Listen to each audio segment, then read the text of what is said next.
370 megawatts.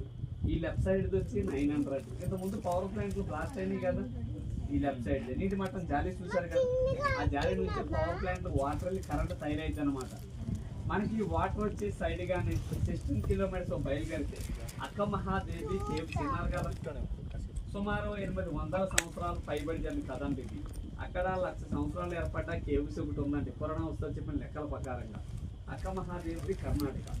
Mallikarjuna స్వామి ఒక స్వరూపాన్ని చూసి పెళ్ళంటూ చేసుకుంటే ఆ మల్లికార్జున స్వామినే పెళ్లి చేసుకోవాలని వీరశైలి మతోత్సరాలు ఒంటి మీద నూలు పోగి లేకుండా ఇక్కడ మల్లికార్జున స్వామి దర్శనానికి వచ్చిందండి. ఆమెకు నిర్ణీయ కారణాల వల్ల వస్త్రాలు వదిలేయడం అనేది ఆమె తల ఎత్తుకెళ్ళే వస్త్రాలుగా ఏర్పరచుకున్న పేరు మహాదేవి. అందరూ అక్క అఖండ వల్ల అక్క మహాదేవి పిలవబడుతుంది. అక్క మహాదేవి ఇక్కడ మల్లికార్జున స్వామి దర్శించి 1,00,000 సంవత్సరాలు ఏర్పడ్డ కేవ్స్ లోపలికి దాదాపు 12 సంవత్సరాలు తపస్సు చేసింది. ఆమె తప్పు ప్రతిరూపంగా శ్రీ బ్రహ్మరాంబ మల్లికార్జున స్వామి ప్రత్యక్షమై ఒక స్వయంభూ శివలింగాన్ని ఇప్పించారు కేవ్స్ లోపల. మన శ్రీశైలంలో ఉన్నది జ్యోతిర్లింగం అంటాం, అదేమో స్వయంభూ.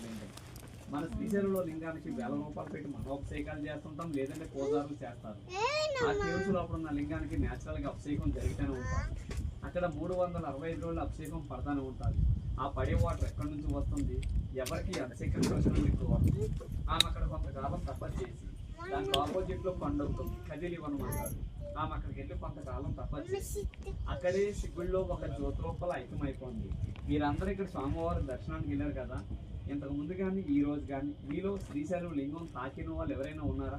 స్పర్శ దర్శనం లింగం తాకడానికి వెళ్ళిన వారికి అయితేనే గర్భగుడిలో విగ్రహాలు కనబడతాయి. దూరం దర్శనం అనేటప్పుడు 2 గుమ్మాలు ఫ్రంట్ సైడ్ నుంచి చూస్తాం. మీరు గర్భగుడిలోకి వెళ్ళేటప్పుడు ఫస్ట్ దూరం దాటిన వెంటనే లెఫ్ట్ సైడ్ లో బ్లాక్ విగ్రహం ఉంటుంది. ఎప్పుడైనా గమనించారా? ఆకులు పూలు అని పెట్టేసి వెళ్తారు. ఆమె అక్కమాదేవి. లింగం తాకలేని వాళ్ళు ఎప్పుడైనా తాకడానికి వెళ్తే గమనించండి. రైట్ సైడ్ 2 విగ్రహాలు ఉంటాయి. యామారెడ్డి, మల్లమ్మ, చిత్రామప్ప. వీళ్ళ ముగ్గురు కూడా కర్ణాటక వాళ్ళే, మనకులాగా మానవ జన్మిస్తున్న వాళ్ళే. శ్రీశైలం గర్భగుడిలో పెట్టారంటే వాళ్ళు ఎంత భక్త పనులు అనేది ఒకసారి ఆలోచించండి.